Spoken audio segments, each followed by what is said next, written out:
Welcome to class. My name is Dawn and my pronouns are she and her. And you're going to need a couple of blocks and a blanket for class today. Make sure everybody's muted. And we're going to start in hero's pose. So you can take a block or a couple of blocks. You'll have the tops of the feet down and just out, slightly wider than the hips. I bring one block this direction and then I tee up the other block this direction, so then I've got my sit bones are firmly on the block. Depending on your knees and the tissues of your legs, you might find one block works well. You might find that you want to have 2 blocks and then the blanket. Okay, but we're going to be here for a little bit doing some breathing and movement here to start. So just make sure that you're comfortable and not straining right out of the gate at all with simply sitting here. The props should be such that there isn't pressure in your knees, okay? Or your ankles.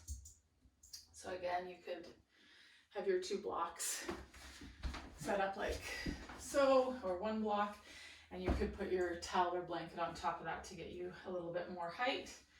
And or some of us, if our ankles are sensitive, we might have the blanket down and the tops of our feet on the blanket, like so. And then the blocks come in between the feet to support the pelvis. So, but the feet are definitely a little bit wider than the sitting bones, okay? Creating a little bit of internal rotation through those thighs. So once we're here, we're going to start with the pelvis. So I want you to feel your sit bones on the block, okay? And we're simply going to take the sit bones and shine them behind us without moving anything else, and then shine them forward in the direction of the knees. So you're going to tip them back towards the heels and then tip them forward towards the knees. Okay, so just trying to move the pelvis, keeping the head and the rib cage where they are in space. Okay, so it would be different if I was moving the rib cage and the head. When I took my sitting bones back, I would hinge my upper body forward, and then when I went back, my upper body would go back. So imagine like the good old 50s School of Manners. You've got a book on your head and you're just moving your pelvis back and forward.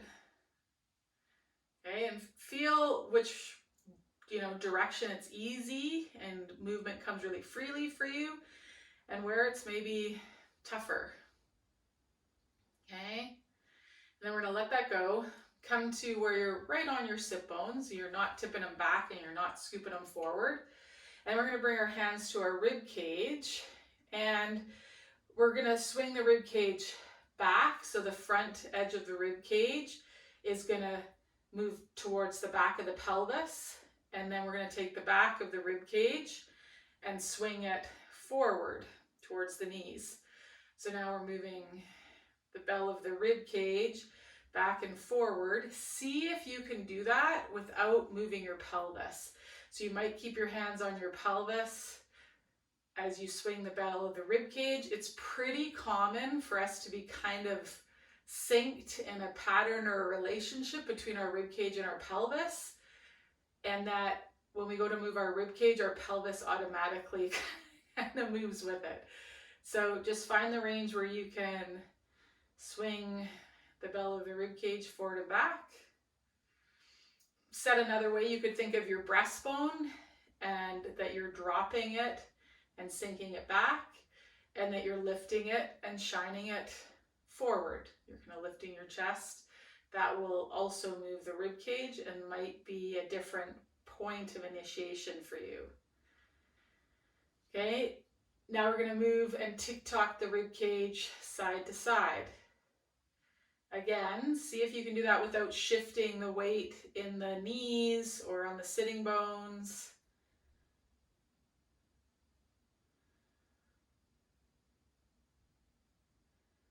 Okay, maybe you tick-tock a little further and you let there be some weight shift through the pelvis.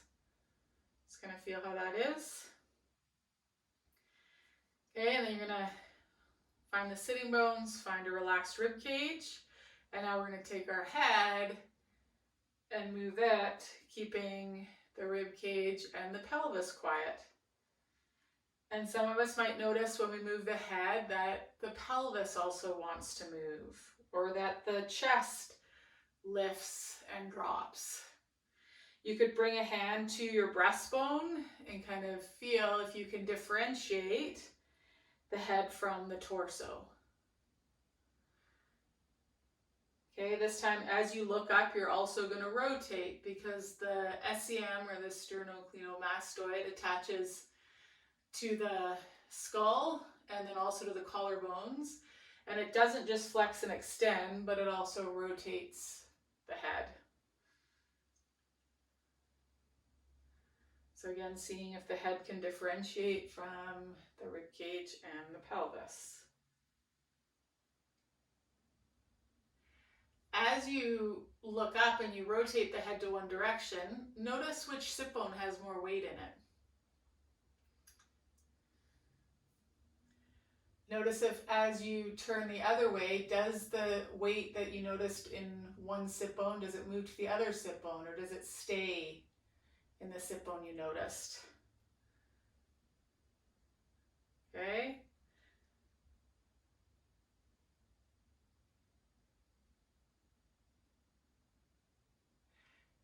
Can the side you, instead of extending, you're just going to rotate the head.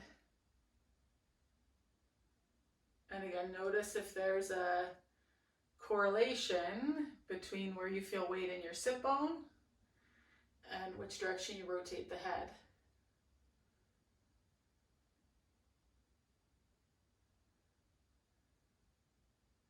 Okay, this next time we rotate the head, let's rotate the head and the chest. So I like to bring a thumb to my breastbone and a finger to my chin. So as I rotate my head and my rib cage, again, do I feel more weight in one sit bone than the other?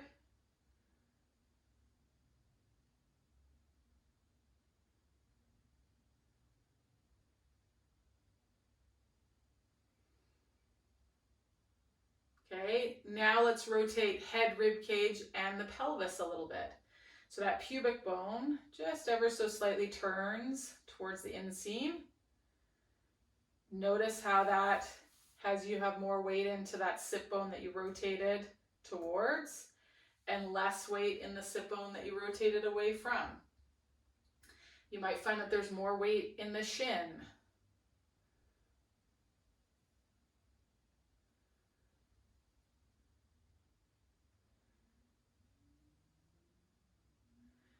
Okay, now find a spot in front of you and you're going to focus the gaze there, but you're going to take the rib cage and the pelvis side to side.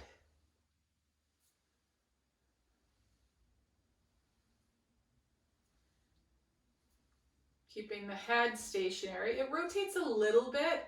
If you think of it, it's like your left eye as you rotate, or your right eye as you rotate to the left, kind of focuses on the spot.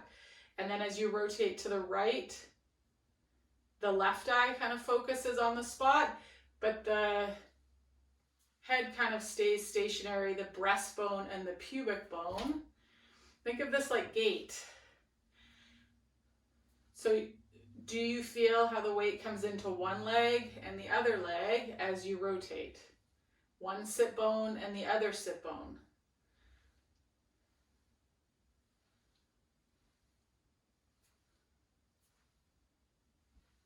Okay, let that go.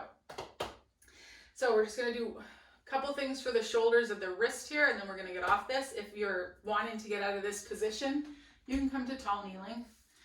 Okay, so what we're going to do is take the arms out, reach the wrists away so the wrists are in extension.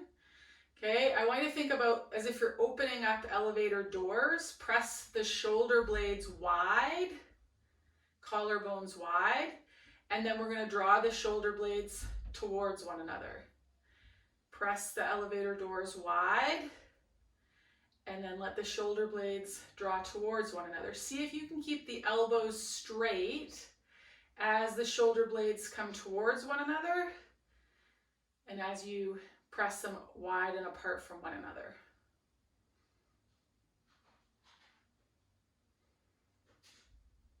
Okay. Couple more times, pressing the elevator doors wide, shoulder blades towards one another. So when we move into where we've got hand on the ground and it's weight bearing, I want you to remember this shoulder blade wide, opening the elevator door. Okay, so when we're weight bearing in that hand in a bit, we're not going to let the shoulder blade pull towards the spine. We're going to think about opening the elevator door. We're going to let that go. We're going to bring the backs of our hands together, fingers towards our breastbone, elbows out wide. Okay, then we're going to take the fingertips towards our lap. Then we're going to reach them out, backs of the arms together. Oh, I fibbed. Okay, so this is where we're going to start. Then we're going to come here. Then we're going to bring the fingertips towards the heart. And then we're going to open up, present our palms, and extend our wrists. See if you can keep the forearms together. Pull the fingers back towards you. Active wrist extension. Good. From there, then we're going to bring the backs of the hands together. Elbows out wide. Keep the shoulders down. Okay, notice if from here to here, you start to wear them like earrings. So keep the shoulders down, draw the wrists back. Then we're going to go to the lap with the fingers, to the heart. Present your palms, extend the wrists. Good, bring the backs of the hands together, elbows wide, shoulders down, lap, heart, present your palms, forearms together, extend the wrists. One more time. Okay, from here bring the backs of the hands together, elbows wide, shoulders down, lap, heart, present the palms, extend the wrists, like Spider-Man. You're going to shoot webs out of the wrists, fingers get out of the way. Good. And then relax that, shake the arms out. Okay, we're going to scoot the blocks out of the way. We're going to come onto all fours.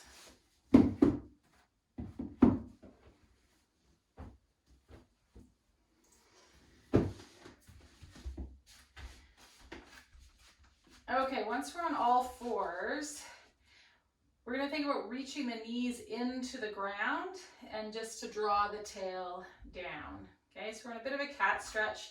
We're kind of wide through the kidney area. The tailbone and the sit bones are down towards our calves or heels. Okay, then from here, we're going to take our right hand and reach it forward and then across in front of the left fingertips. So this may or may not create a bit of a stretch from that armpit to the hip. Okay, and then we're going to just take 5 breaths here where we inhale. Think about that reaching arm side, filling with air. And as we exhale, drop the left elbow towards the floor. Feel how that rotates you a little bit and compresses the left half of the rib cage, having those front ribs retract and depress. Inhale, straighten the elbow, fill that right side of the rib cage. Exhale through the nose or mouth, reach the elbow to the floor of that left hand. Feel how that shortens the left waist. Inhale, reach the right fingertips long. Exhale, left elbow towards the floor. Feel how that engages the internal obliques on that left side. Inhale, straighten that elbow. Exhale, Drop that elbow to the floor. Good. Inhale, straighten that elbow. Both hands come side by each. Just take a second, notice your left and your right side. Did everybody get a sense of that one side lengthening and feel the other side compressing? That's a mechanism that happens in gait. So when we're walking, one side of our waist and our lungs lengthens, the other side compresses, okay? So it's just a way to start to remind the body that that's what happens. So we're going to go through on the other side. Some of you, if you kind of didn't get that feeling of kind of length on one side and of the opposite ribs on the exhale, sort of dropping down and knitting together, feel free to bring your hand up on one of the blocks. The hand that we're going to reach, have it reach up onto a block, okay? That height differential may give you that compression and decompression between the waist and between the pelvis and the rib cage a little bit better. So we're going to slide that left hand forward and then across in front of the right fingertips. Feel and let your weight shift over to that right knee a little bit more. Like when we were sitting on the blocks, let the pubic bone and the breastbone rotate a little bit towards that right side. Okay, if we block it and we try to stay over on that left side, that might also be interfering. So take a breath here, inhale, expansion on that left side, exhale, reach the right elbow to the floor. Inhale, straighten that elbow, length on the one side, exhale.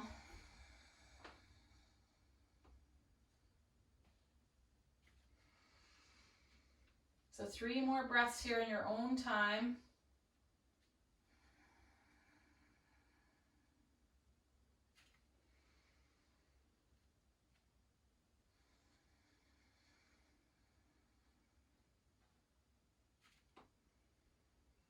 One more. Inhale up, bring those hands side by each. Take a second here and just feel your left and your right sides. Okay? And it might be easier to feel that on one side than the other, because often we will get stuck kind of in one hip and not give our weight to the other hip. So if you notice that, that's okay. And if any of the kind of suggestions I made helped you feel it a little bit differently on this side, then that's great. Okay. So it's turned into the cat show. They haven't been in with me all morning. All morning I've been working in my office, not interested. I get down on the floor and it's made themselves at home. Okay, oh nice, Diane. Bunny's participating too, I love it. Okay. So now what we're gonna do is we're gonna come to tall kneeling and kind of play with, so we were on our hands and knees and we're gonna recreate that kind of in tall kneeling. So what I'm going to get you to do is the knees are just a comfortable distance apart, and what you're going to do is I want you to push off with your right leg so that it pushes you over to the left leg, and you're going to bring your hands onto your glutes. So push with your right leg over the left. And then you're going to push with your left knee, almost like a skating action. If you had ice skates on your knees, this kind of pushing out ice skating action. And if you've got your camera on, or if you've got access to a mirror, I want you to notice if when you push, is it just your hip that goes over and the rest of you stays over that other leg? Or when you push, like when we were sitting down, let things rotate over that leg. Hopefully you start to feel that pushing trail leg, that glute engage at a certain point as you push your weight over onto that other leg.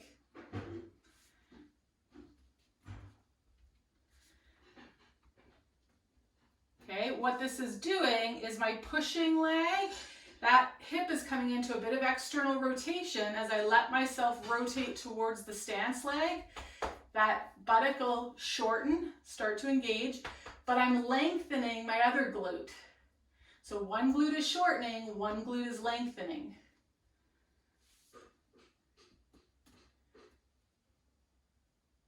Okay? If you're not really feeling the glute that much, you're going to add this reach and pull the elbow back. So one shoulder blade is getting off of the spine. We're kind of opening that elevator door, and the other shoulder blade is reaching back. Okay, that might help you find tension through the glutes and or start to feel your inner thigh of the leg that you move onto. Okay, just notice how your sides are doing different things.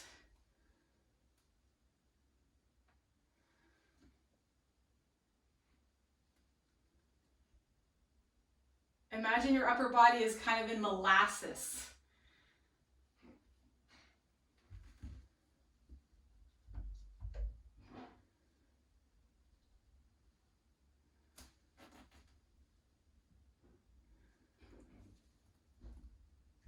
If you find you feel one glute but not the other, the glute that you're having trouble feeling, you might take that foot of that leg and take it out a little bit.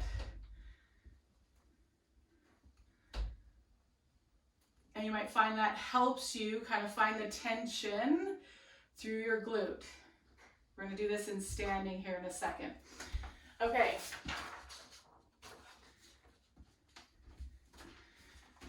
So we're going to come up to standing, working the same idea, but instead of pushing, what I want you to think about doing is whatever foot you're going to initiate with, just think of lifting the pinky. Lift the pinky. Feel how that sends you over to the other leg, yeah? Lift the pinky mound, so the outside of the pinky toe, this part. It's like you're trying to lift it up off the floor. Feel how that sends you over the other leg. Okay? Feel how the leg you go over onto, the weight comes to the outside of that heel. And the leg, the trail leg, your weight is on the inside of that heel. Lift the pinky. Send yourself back over the other side. Feel how your sides, your heels have weight in different spots. Again, if you can see yourself, that would be ideal. As you lift the pinky, I don't want to just do that. I don't want to just send half of me, right? We want to take rib cage, pelvis over that leg. Once we get over that leg and we feel the outside edge of that heel, I might play with bending my trail knee, really feeling the inside edge of that heel, feeling the outside edge of my stance leg, and reaching through that big toe mound. Getting my weight over that leg. So I could just keep lifting that pinky and take that other leg off. And I'm over this stance leg. Okay, this is what happens in gait, but what happens as we age is we start to shuffle because we are reluctant to get ourselves over this leg for the swing to happen. Okay, lift the pinky, send yourself over, take a little bit of time on this side. Feel yourself get into that hip. You could bring your hand to that back glute. Feel how it lengthens. Okay. This other glute, you're going to feel it engaged, but it's engaged and has a different quality or tone because it isn't lengthened. It's shortened. Let's go back and forth for another moment. Think of lifting the pinky. Feel how the weight shifts through your heels. This is a great thing to play with when you start to think about downhill skiing this winter. When you start to think about cross-country skiing this winter. Okay?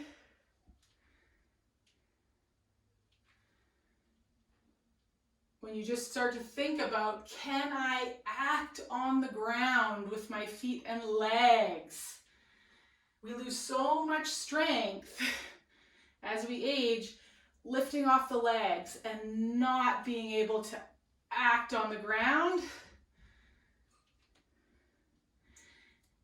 and receive that support of the ground. Okay, good. Good, good, good.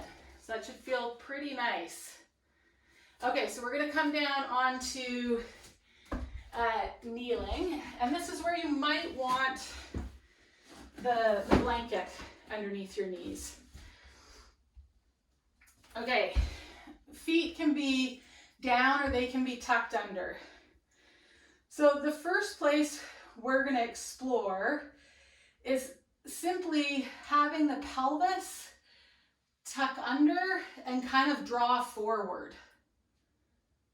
Okay, and then let it relax. Think of lengthening that tailbone, or if there were plumb bobs on each of your sitting bones, they are heavy and tensioning the sit bones towards the femur bones. Okay? Keep that drawing down and forward of your pelvis. Now what I want us to do with the rib cage is I want you to think of the breastbone dropping down and it's moving back. Pelvis scooped under and drawing forward, sternum drop down and drawing back. Just the point where you feel your core, you feel your legs, stuff is working. Okay, you can stay here, you can keep those actions happening, and you might lean back further and then come back up. Okay, find those actions. You don't have to lean back, find the actions, and then while those actions relate, you might find that you lean back.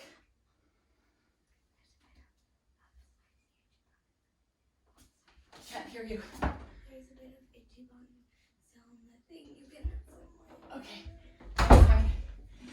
Okay, so now play with the action that we just played with, this tensioning, the pelvis drawing under, breastbone dropping down and back, and send yourself side to side with it. So as those actions happen, you're going to press out with one knee. As those actions happen, press out with a knee. As those actions happen, press out with a knee. If you get too far back, sit down, come up. Okay? I'm more interested in lengthening the front of the thigh stuff than shortening it to get you back up. Okay, another moment here, just play with that tensioning. Pelvis draws under and forward, rib cage draws down and back.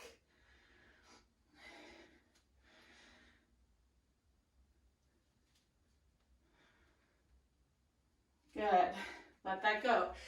Tap out the top of your feet if you want. And we're gonna come back to hands and knees.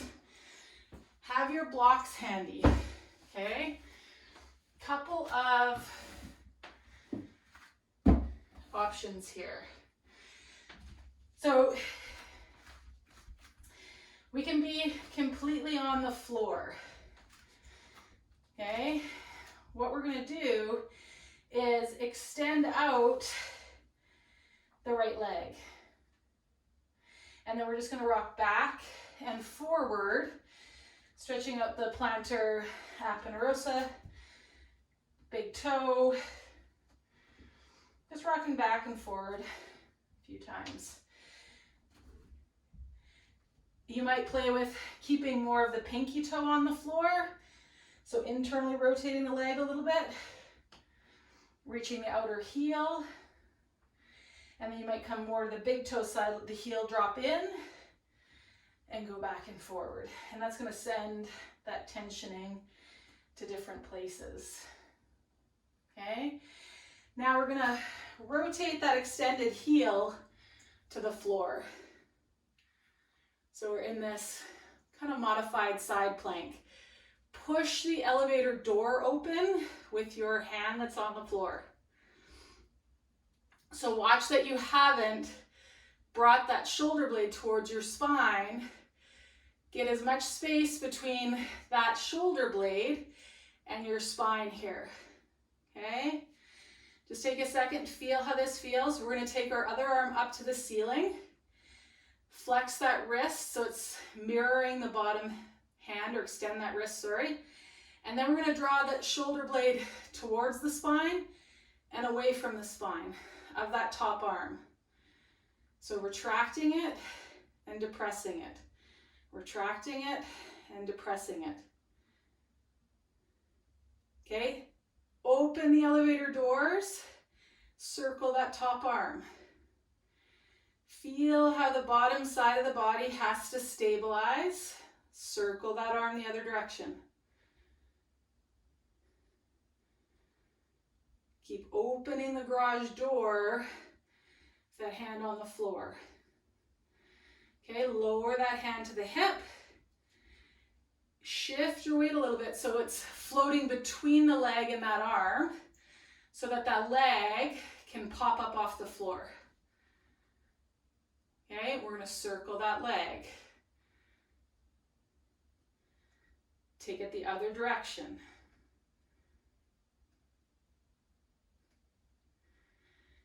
Good, reach that leg long. You're going to bend the knee. Take a look and make sure the knee hasn't come forward. Bend the knee. I have a wall conveniently located, but you could reach your hand back, fingertips to heel, heel to the fingertips.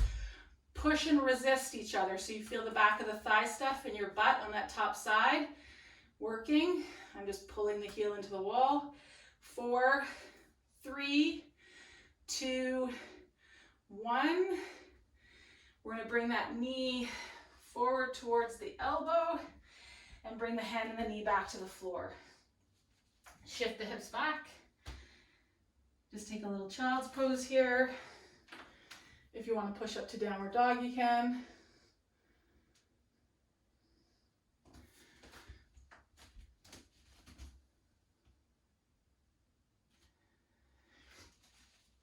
Okay, so we're going to go through one more time. This time, we're going to play with it a little differently. So you can go through exactly how we did there, or you can place the block underneath the hand. Okay, this just creates a different relationship between the upper body and gravity, but also between our shoulder and our hip on this side, okay? So for some of us, it might give us a bit more space. So we're still working that same side. On the hands and knees, we're going to slide that leg back, rotate that foot around. So we're in this side plank. You could take the shin of that bottom leg and move it behind you a little bit. Okay, that can extend the hip a little bit, and for some of us that puts us in a little bit better position. For some of us it brings us into too much external rotation and you'll feel pinchy in the bottom aspect of the hip. So just play with where that bottom leg shin is. Open the elevator door, circle the arm. 1, 2, 3, other direction. 1, 2, 3. Good, shift towards the block. Wow, there we go. Keep opening the elevator door, leg lifts.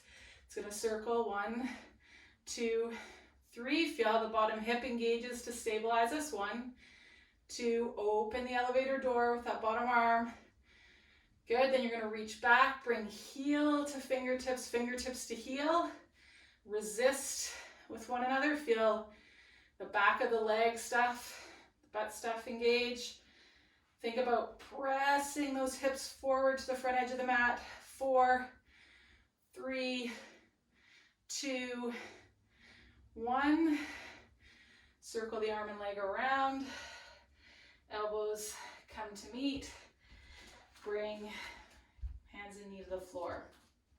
Okay, so we're gonna go through one more time on that side. This time, the change that we're gonna make, you can either be on the block or off the block, whichever one felt better for you, but we're gonna shift the block forward.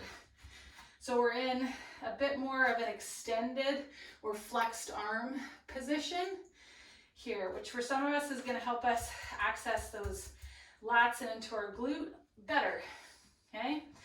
So from here, we're gonna extend that leg back, roll the heel to the floor, place your bottom shin wherever it is you want to have it, open the elevator doors, circle the arm, open the elevator doors, other direction. Good, shift your weight to that arm, circle the leg.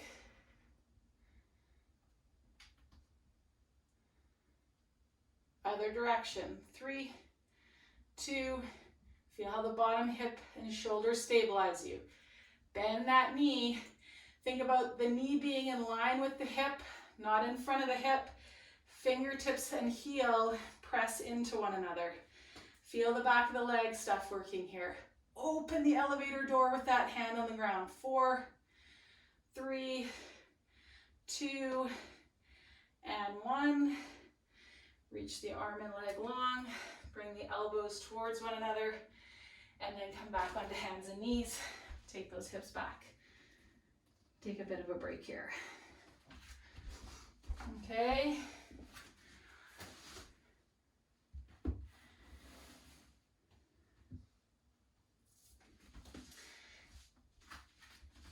Three more breaths here, wherever you are.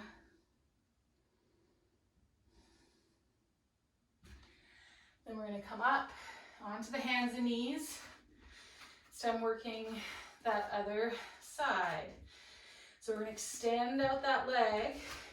This is our first time through, so tuck those toes under, and we're just going to reach the heel back and press forward, just stretching out the bottom of the foot, the back of the leg stuff. Again, you can kind of roll more to the pinky side. Bring that leg, that hip into some internal rotation, and then you can roll more to the big toe side, and you're going to feel how that just targets different tissues of the back of the leg. Okay, and then reach forward. Roll onto the inside edge of that extended foot and heel. Open that elevator door, that hand on the floor. Press, press, press, press, press. Okay, top arm comes up. Open the elevator door with that top hand. So don't pull the shoulder blade, don't plug the arm in and pull the shoulder blade to the spine. Imagine you're still opening that elevator door. 3 circles one direction. 3 circles the other direction.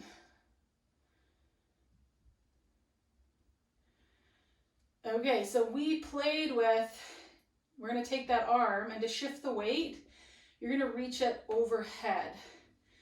Feel how that shifts the weight and the leg starts to come off the ground.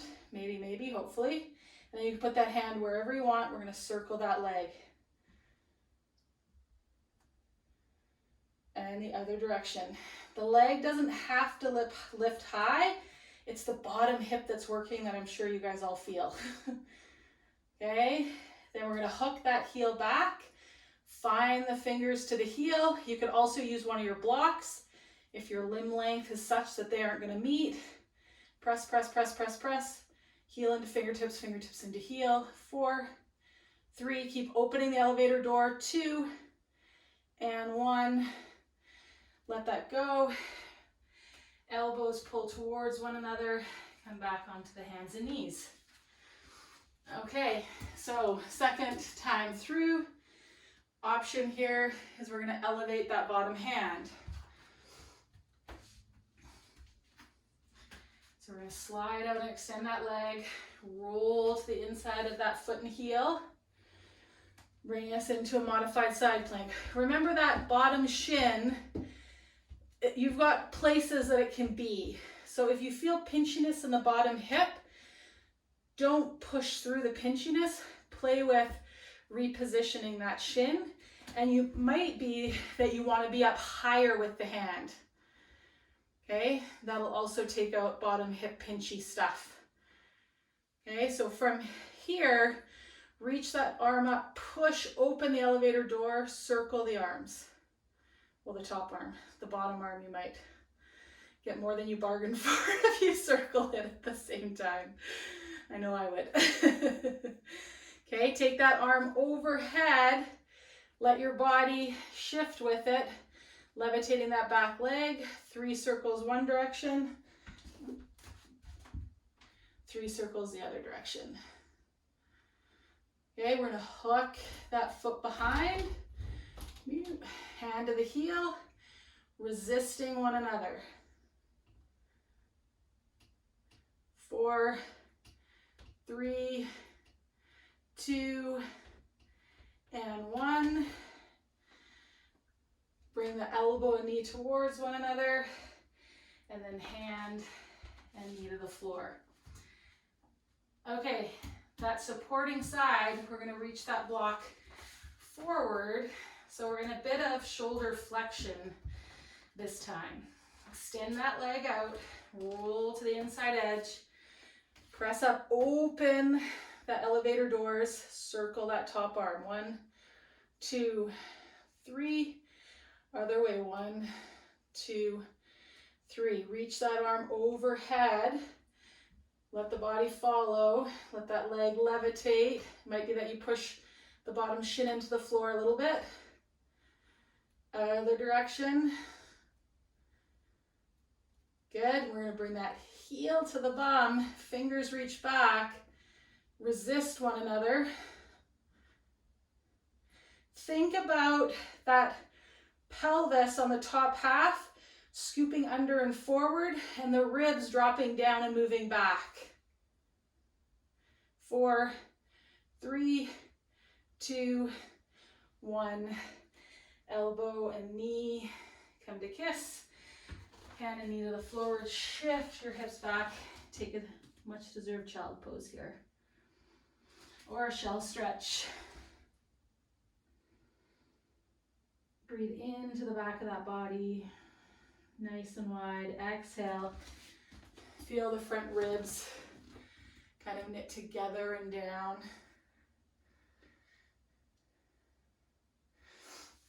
Okay, good.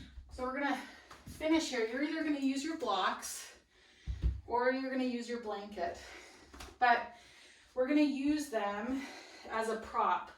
So as I come over, I've got my knees opened up a little bit, my blocks on my thighs, and I'm gonna lower my front ribs onto them and come onto my forearms, palms up.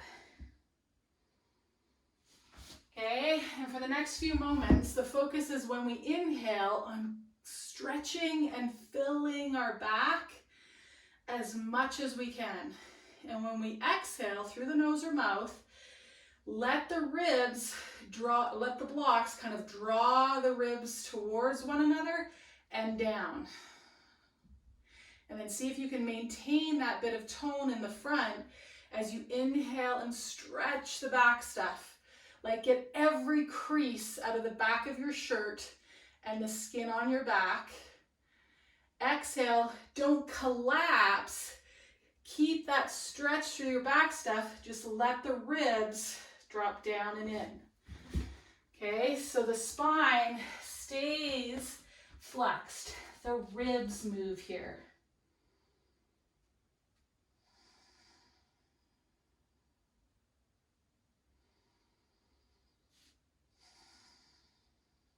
Keep the tension in the front abdominal wall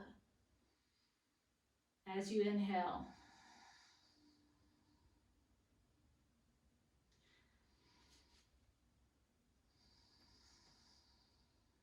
As you exhale, kind of think of pressing your elbows and forearms into the floor.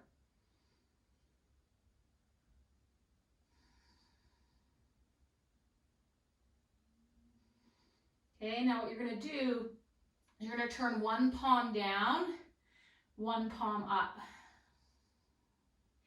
Hopefully hopefully you feel how it kind of shifts you to one side. And then you're gonna alternate the opposite palm up, palm down. Feel how that shifts you to the other side.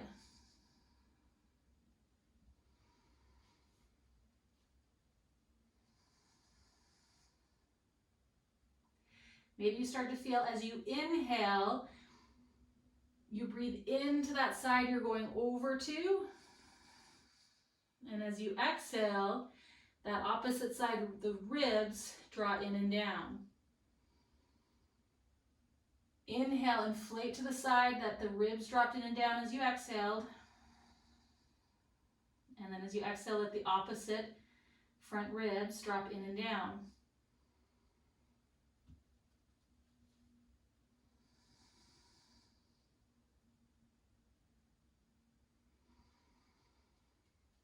If you don't feel any of this, that's fine. Just breathe. Conceptualize it in your mind's eye. Inhale, and that lung inflating helps shift you over to the other side.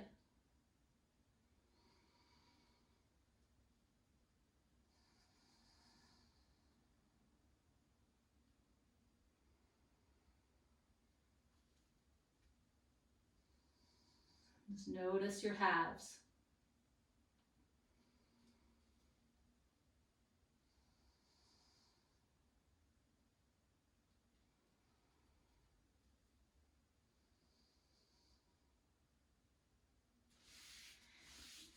Okay, let that go. We're going to move onto our back for Shavasana. And if you want, you can take that blanket and place it down at the end where your feet are. I like to drop it across the top of the feet and the ankles, and then tuck each tail underneath. So I create this kind of burrito for my feet, and then simply lay down, and I can just relax the legs, and they won't flop out anywhere because the blanket is cocooning them.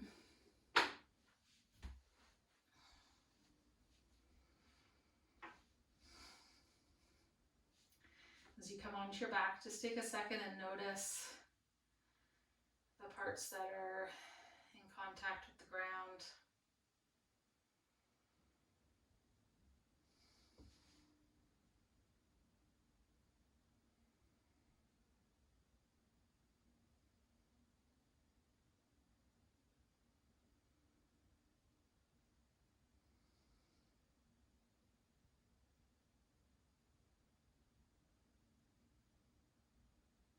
You might have your attention focus on widening at the back of the body as you inhale,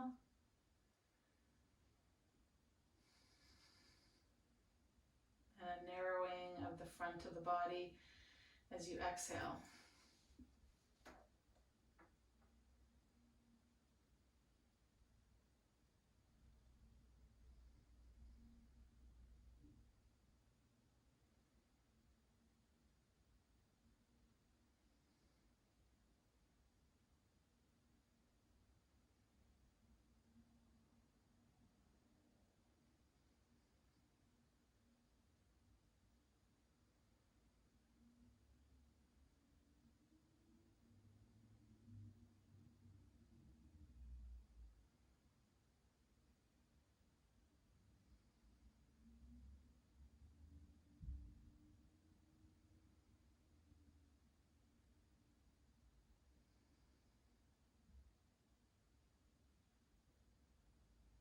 And with your next exhalation, let your attention expand out, similar to the aperture of a lens zooming out. Let it take in the temperature of the air on your skin, pressure with where you rest on the floor, any tingling or sensation. the sounds of the room around you, the light filtering in through the eyelids. As you start to bring movement back to the body, in whatever way feels good for you today.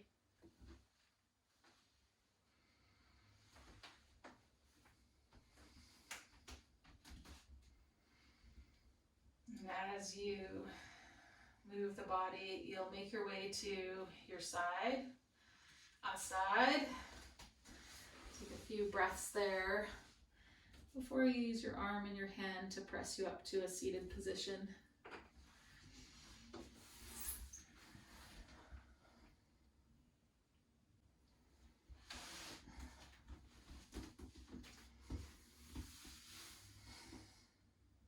And bring your palms together, thumbs before heart center and Anjali Mudra. Just let your gaze fall on your fingertips. Maybe rock side to side, feeling weight on each of the sit bones, and then come to rest in between the two. Maybe rock back and forward a little bit. Inhaling from the earth up through the pelvis, the belly, the ribs, the throat, into the skull. Imagine that inhale circling out through the ears. Feel your shoulders broad. And on your next exhale, Om Shanti Shanti, peace. Have a beautiful rest of your day.